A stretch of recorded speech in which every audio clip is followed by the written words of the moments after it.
While everyone chased gold in California, one man sold paints to the miners. His name was Levi Strauss, and he built a billion-dollar empire without ever digging for the gold. You see, the miners kept ripping their clothes in the dirt and in the rocks. So Levi made something better. He designed denim work pants strong enough to survive the mines.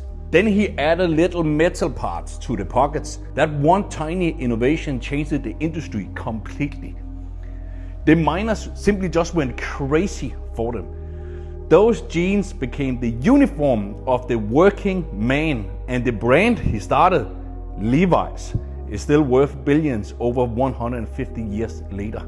Levi Strauss didn't dig for gold. He sold the tools to the dreamers and ended up richer than all of the miners combined. Today, AI is the new gold rush. You can chase the next shiny AI tool or be the one selling the digital shovels.